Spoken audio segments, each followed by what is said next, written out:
2 bill അവരങ്ങ് എടുത്തു, ബാക്കി അങ്ങ് കൊടുത്തു. അത് അവസാനം പിടിക്കപ്പെട്ടു എന്നുള്ളതാണ്.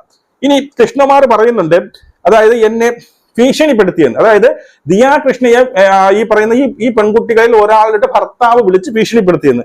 അതിന്റെ ഒരു ചെറിയൊരു വോയിസ്, ഭീഷണിപ്പെടുത്തിയതിന്റെ വോയിസ് നമുക്കവിടെ വെക്കാം. അതിൽ ആരാണ് ഭീഷണിപ്പെടുത്തി എന്നുള്ളത് നമുക്ക് അപ്പം മനസ്സിലാവും. ആ വോയിസ് ഞാൻ ഇവിടെ വെച്ചുതരാം.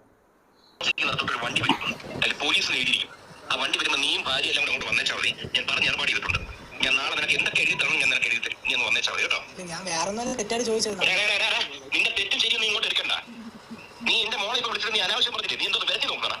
ഞാൻ ഒരു അനാവശ്യം പറഞ്ഞില്ല. അല്ലല്ല, പിന്നെ നീ എന്താ പറഞ്ഞത്? ഒരു സെക്കൻഡ് നിന്നോട് നീ റെക്കോർഡ് ചെയ്തോ, മൊത്തം റെക്കോർഡ് ചെയ്യും. അതിനെനിക്ക് പുല്ലാണ്. നീ എന്താ വിളിച്ചു പറഞ്ഞത്? നിനക്ക് പേപ്പർ എത്ര? ഏത് ചാനലാണ് വന്നത് നിന്നെ പറ്റി? നിന്റെ ഭാര്യ പറ്റി ഏത് ചാനലാണ് വന്നത്? ഞാൻ നമ്മളെ ന്യൂസ് ചെയ്തോണ്ടല്ലോ, അതിൽ നോക്കിയാൽ ദിയ ചേച്ചി ഇങ്ങനെ ഇതായിട്ട് പറഞ്ഞ് ഒരു ഇതായിട്ടുണ്ട്. ഏതാണ്? ഏത് ചാനലാണ് വന്നേ? ഞാൻ പറഞ്ഞുതരാം. പിന്നെ വേറെ കാര്യം, ഇന്ന് ആരുടെയാണ് മറ്റേ എന്താ വെഡിങ് ആനിവേഴ്സറി? ആരുടെയായിരുന്നു? വെഡിങ് ആനിവേഴ്സറി ഇല്ലായിരുന്നു. എന്താ ആരുടെയാണ്? ഇന്ന് ആരാ പറഞ്ഞു? ഇതേ എന്ത് ചെയ്യണം ചെയ്യണ്ട? നീ ഇന്നലെ എത്ര രൂപ തന്നത്? ഇന്നലെ 8,72,000 ആണല്ലോ. അതിന് കണക്കെടുത്ത് ഞങ്ങള് 1 കോടി ഒരുമിച്ച് ഇവിടെ പോയിട്ടുള്ള ക്യാഷും ഇവിടുത്തെ സാധനങ്ങൾ എത്ര സാധനം പോയിട്ടുണ്ട് കണക്കെടുത്ത് ഞങ്ങൾ.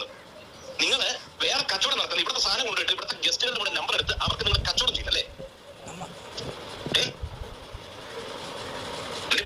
ഇത് വന്നിട്ട് നമ്മൾ അവിടെ വക്കീലിൻ്റെ അടുത്തിരുന്നപ്പോൾ നമ്മൾ ക്യാഷ് തന്നതിന് എന്തെങ്കിലും ഒരു പ്രൂഫ് ഉണ്ടോ എന്ന് അവരെ ചോദിക്കാൻ വേണ്ടിയിട്ട് നമ്മൾ കോൺടാക്ട് ചെയ്തതാണ് അവരെ. പക്ഷെ നമ്മൾ ഇതിനകത്ത് വേറൊരു കേസ് കൊണ്ട് പറയുന്നത് അതറിയാലോ, അവർ ജാതീയപരമായിട്ട് അവരങ്ങനെ തന്നെയാണ്, അതിലൊക്കെ ഞാൻ വിശ്വസിക്കുന്നു, അവരങ്ങനെ പറയും. അവർ ചെയ്തത് ഇല്ല, അത് നമുക്കറിയില്ല. നമ്മൾ സ്റ്റേറ്റ്മെന്റ് എടുത്താൽ അറിയാലോ, നമുക്ക് 69 ലക്ഷം വന്നിട്ടില്ല.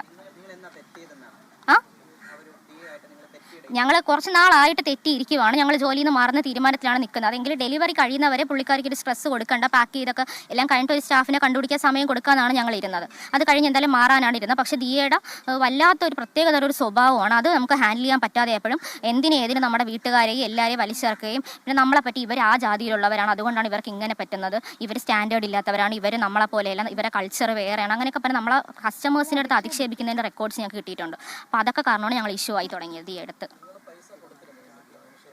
അതിനുശേഷം ദിയ ഭീഷണിപ്പെടുത്തിയാണ് ഞങ്ങളുടെ 8,82,000 രൂപ ഞങ്ങളുടെ കഴുത്തിലും കയ്യിലൊക്കെ കിടക്കുന്നത് കൊണ്ട് ഊരി പണയം വെച്ച് എല്ലാം കൊണ്ട് ഇപ്പോൾ ഇവിടെ ഏൽപ്പിക്കണമെന്ന് പറഞ്ഞ് ഭീഷണിപ്പെടുത്തിയാണ് ഞങ്ങളുടെ വീട്. ഇപ്പം നമ്മളിപ്പോൾ ഞങ്ങൾക്ക് പേടിയാണ്, ഞങ്ങളുടെ ഫോട്ടോസൊക്കെ ഒരു CCTVയുടെ എന്തൊക്കെയായാലും അവർ ഫോട്ടോസൊക്കെ അവരിടുന്ന ഞങ്ങൾക്ക് പേടിയാണ്. കാരണം എന്ന് പറഞ്ഞാൽ ഞങ്ങൾക്കിപ്പോൾ ഞങ്ങൾ സാധാരണക്കാരല്ലേ, ഞങ്ങളുടെ വീഡിയോസൊക്കെ ഇപ്പോൾ ഞങ്ങൾക്ക് എല്ലാവരും പബ്ലിക്കിൽ വരാൻ ആഗ്രഹിക്കുന്ന ആൾക്കാരായിരിക്കത്തില്ലല്ലോ. അപ്പോൾ ഞങ്ങൾ അങ്ങനത്തെ ഒരു വ്യക്തികളാണ്. ഞങ്ങൾക്കിപ്പോൾ പബ്ലിക്കായിട്ട് വന്ന് എന്തെങ്കിലും ഞങ്ങളുടെ ഒരു കാര്യങ്ങൾ പറയാനും താല്പര്യമില്ല. അപ്പോൾ അവരങ്ങനെ കാണിച്ചതുകൊണ്ടാണ് ഞങ്ങൾക്ക് പേടിയായിരുന്നു. കാരണം ഇവരെന്ത് രീതിയിൽ എന്തൊക്കെ ആരും ഇപ്പം തന്നെ തട്ടിക്കൊണ്ട് പോയതിനെ അവരത് മാറ്റി പറഞ്ഞുകൊണ്ട് ഞങ്ങൾ വണ്ടിയിലാണ് പോയത്. ഞങ്ങൾ വണ്ടി പോയി ഞങ്ങൾക്ക് സ്ഥലം അറിയത്തില്ലായിരുന്നു, ഞങ്ങൾക്ക് സ്ഥലം അറിയില്ല. ഞങ്ങളുടെ പൈസയാണ് കൊടുത്തത്. അവർ മേടിക്കണം. ഞാൻ ജോലി എന്ന് വെച്ചാൽ ഞങ്ങൾ എൻ്റെ ഹസ്ബൻഡ് അടുത്ത് പറയുവാണ് നിൻ്റെ ഭാര്യനെയൊക്കെ പുറത്ത് വിടണം, കാരണം നമ്മുടെ ഫോണൊക്കെ അവരെ കസ്റ്റഡിയിലായിരുന്നു. അപ്പോൾ നമ്മളെ പൂട്ടിയിട്ടിരിക്കുമായിരുന്നു. രാവിലെ 11 മണിക്ക് അവർ പൂട്ടിയിട്ടത്, രാത്രി 6:45 ആയപ്പോഴാണ് ഞങ്ങൾ തിരിച്ചിടുന്നത്. അപ്പോൾ അത്ര സമയം അവരുടെ ഫോണിലായിരുന്നു. പുള്ളിക്കാരനെ പുറത്ത് പറഞ്ഞിട്ട് വീട്ടിൽ അവളുടെ കഴുത്തിൽ അപ്പോൾ എൻ്റെ കഴുത്തിൽ മാലയൊക്കെ ഉണ്ടായിരുന്നു. അപ്പം അവളുടെ കഴുത്തിൽ മാലയൊക്കെ ഉള്ളതായിരുന്നു. അതെല്ലാം പണയം വെച്ച് കൊണ്ടുവന്നത്. അപ്പോൾ പുള്ളിക്കാരൻ അത്രയും കൊണ്ടുപോയി ബാങ്കിൽ കൊണ്ടുപോയി പണയം വെച്ച് അതിൻ്റെ പ്രൂഫ് ഞങ്ങളുടെ കയ്യിലുണ്ട്. അത്രയും ഗോൾഡ് പണയം വെച്ച് കൊടുത്തതാണ്.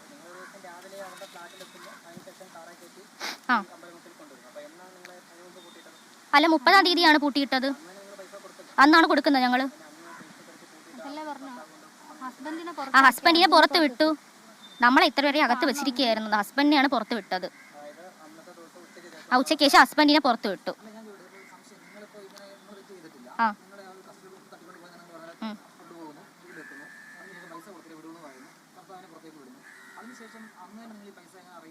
അതാ പറഞ്ഞ അത്ര ഗോൾഡ് പണയം പോലീസിനെ സമീപിക്കുക. അവിടെ പോലീസ് നിൽക്കുകയല്ലേ. അപ്പോൾ നമ്മൾ ചിന്തിക്കുന്നതെന്ന് പറയുന്നത് അവർ നമ്മുടെ സ്റ്റേറ്റ്മെൻ്റ് ഒക്കെ എടുത്ത് വെച്ചിട്ട് പുള്ളിക്കാരിയുടെ അക്കൗണ്ടിൽ വേറെ ക്യാഷ് ഒക്കെ വരുന്നുണ്ട്. അത് പറഞ്ഞു. എൻ്റെ ചേട്ടൻ അബ്രോഡാണ് നിൽക്കുന്നത്. എൻ്റെ ചേട്ടൻ ഓരോ വീട്ടിലെ ആവശ്യങ്ങൾക്കായാലും എൻ്റെ അക്കൗണ്ടിലാണ് ക്യാഷ് അയക്കുന്നത്. അതും അവരൊരു തെറ്റായ രീതിയിലാണ് വ്യാഖ്യാനിച്ച് എന്നോട് പറഞ്ഞത്. നിനക്ക് എന്തിനാണ് നിൻ്റെ ചേട്ടൻ ഇത്രയും ലക്ഷങ്ങൾ അയക്കുന്നത്, ആരുടെ കൂടെ കിടന്ന് കൂത്താടാനാണ് ഈ ക്യാഷൊക്കെ അയച്ചിരുന്നത്, അങ്ങനത്തെ രീതിയിലുള്ള സംസാരങ്ങളാണ് അവർ സംസാരിച്ചത്.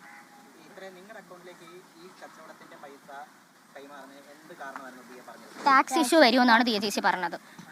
അപ്പോൾ നമുക്ക് തന്നെ ചിന്തിക്കും, ഇപ്പോൾ 1 വർഷമായിട്ട് ഇപ്പോൾ ഇവർ പറഞ്ഞു ഈ 69 ലക്ഷം രൂപയുടെ തട്ടിപ്പുണ്ടെന്ന്. അപ്പോൾ എന്തുകൊണ്ട് കറക്റ്റായിട്ട് മോണിറ്റർ ചെയ്യുന്ന ആൾക്കാരാണ്. ഇപ്പോൾ എൻ്റെ ഫോൺ എടുത്ത് ഞാൻ ദിയ ചേച്ചിയുടെ സ്ക്രീൻഷോട്ട്സ് കാണിച്ചു തരാം. നമ്മൾ ഓഫീസിൽ ഒരു പ്ലാസ്റ്റിക് കവർ എവിടെ വയ്ക്കുന്നതെന്ന് CCTV നോക്കി റൗണ്ട് ചെയ്ത് കാണിച്ചു തന്നിട്ട് പറയും അതെടുത്ത് അവിടെ നിന്ന് മാറ്റണം. അങ്ങനെ പറയുന്ന ഒരു വ്യക്തിയാണ് ദിയ. അപ്പോൾ ആ ദിയ എന്തുകൊണ്ട് പേയ്മെൻറ്റ് മാത്രം അത് CCTV ഉള്ള ഓഫീസിൽ ഞങ്ങളുടെ ഫോൺ കാണിച്ചു കൊടുത്ത് ഞങ്ങൾ പേയ്മെൻറ്റ് മേടിച്ച ദിയ അറിഞ്ഞില്ല? 1 വർഷമായിട്ട് അതെ അധിക്ഷേപിച്ചു. കൃഷ്ണകുമാറും പറഞ്ഞു, ദിയയും പറഞ്ഞു, ദിയയുടെ അമ്മയും പറഞ്ഞു. നിങ്ങൾ നീ മുക്കുവത്തിയാ നിന്റെ ഭർത്താവ്. ഞാൻ പറഞ്ഞു ഞാൻ ഹിന്ദു ആണെന്ന് പറഞ്ഞു. അപ്പം നീ ഏത് ഹിന്ദു എന്നാണ് എൻ്റെ അടുത്ത് ചോദിച്ചത്. ക്രിമിനലാണ് നീയൊക്കെ, ക്രിമിനൽ എന്നാ പറഞ്ഞത്. ഞങ്ങളുടെ അങ്ങനെയാണ് പറഞ്ഞത്. നീയൊക്കെ മുക്കൂത്തികളല്ലേ, നിനക്കൊക്കെ മീൻ വിൽക്കേണ്ട നിലവാരമേ ഉള്ളൂ. നീയൊക്കെ എന്തിനാണ് എൻ്റെ മോളുടെ ഓഫീസിൽ വന്നത്?